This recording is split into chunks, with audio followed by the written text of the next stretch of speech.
तर पहलगाममध्ये सध्या काय परिस्थिती आहे या संदर्भात अधिक माहिती देत आहेत आमच्या प्रतिनिधि प्रतिमा मिश्रा। प्रतिमा जी, आज एनआईए की जांच जोरों से शुरू है। अब तक एनआईए के हाथ क्या क्या लगा है और जो चीजें लगी है वो पाकिस्तान को बेकनाब करने में कितनी मददगार साबित हो सकती है?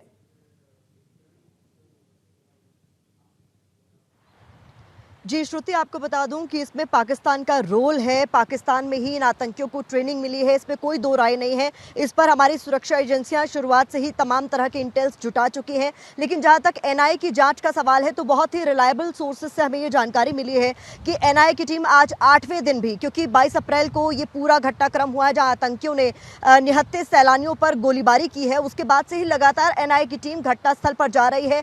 उस घटनास्थल को किसी भी और शख्स के लिए, किसी भी आम आदमी के लिए, मीडिया के लिए बंद किया गया है, लेकिन एनआईए की टीम हर दिन वहां जा रही है। कल ही उस जगह पर पहुंचकर क्राइम सीन को रिक्रिएट किया गया था और उसके बाद आज मेटल डिटेक्टर्स की मदद से वहां पर सघन तलाशी ली जा रही है, क्योंकि वो एक बहुत बड़ा एरिया है और किसी भी इलाके में 1 इंच जमीन में भी एक सबूत हो सकता है। ऐसे में कोई भी क्लू छूटे नहीं, इसके लिए एनआईए की टीम पुरजोर कोशिश कर रही है। एक बड़ी टीम है जो लगातार उस घटनास्थल का दौरा कर रही है, हर एक सबूत जुटाने की कोशिश कर रही है। और एक और इंपॉर्टेंट इंफॉर्मेशन श्रुति मैं माझा के दर्शकों के साथ साझा करना चाहूंगी, और वो ये है कि ये जानकारी मिल रही है कि 22 अप्रैल के दिन 2:25 पर फायरिंग की शुरुआत हुई थी।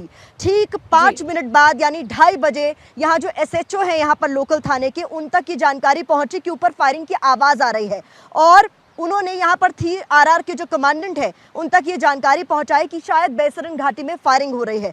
तो जो आरआर के कमांडेंट है उनकी तरफ से ये कहा गया कि हमारी तरफ से फायरिंग की ड्रिल होती रहती है, तो हो सकता है कि फायरिंग की ही प्रैक्टिस जवानों की तरफ से की जा रही हो। तो कहीं ना कहीं इसको लेकर भी शुरुआत में कंफ्यूजन रहा, लेकिन जैसे ही हालात का एक तरीके से अंदाजा लगा कि शायद ये कुछ और हो सकता है, अगले 1 घंटे के बाद जो सुरक्षाकर्मी थे वो घटनास्थल पर पहुंचे, लेकिन तब तक आतंकी वहां से भाग निकले थे। श्रुति जी, और प्रतिमा जी, ऐसा भी एक सवाल है कि ये जो जांच शुरू है एनआईए की तरफ से, तो इसमें जो लोकल सिटीजन्स है उनसे क्या क्या सबूत मिल रहे हैं और वो कैसे इस पूरे जांच में मदद कर रहे हैं?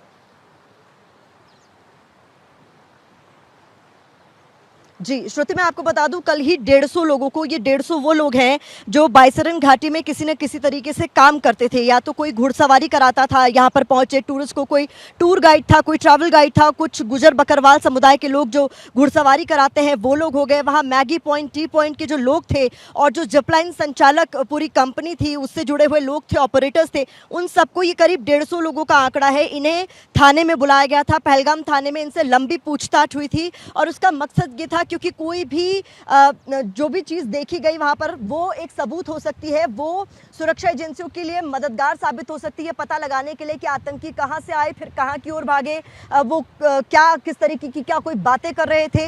तो ये तमाम चीज़ें पता लगाने के लिए एनआईए ने कल लंबी पूछताछ इन लोगों से की है और उसके बाद भी अब इस जाँच को आगे बढ़ाया जा रहा है। इसके अलावा 400 लोगों का एक आंकड़ा सामने आया श्रुति, जो बहुत इंपॉर्टेंट है कि उस दिन बाइसरन घाटी में कुल 400 लोग मौजूद थे, जिनमें लोकल जो काम करने वाले वहां, उसके अलावा टूरिस्ट, कुल मिलाकर 400 लोग उस दिन थे, जिनमें सभी लोगों से एनआईए की टीम संपर्क में है क्योंकि लगातार उनसे पूछताछ की जा रही है सबूत जुटाने के लिए।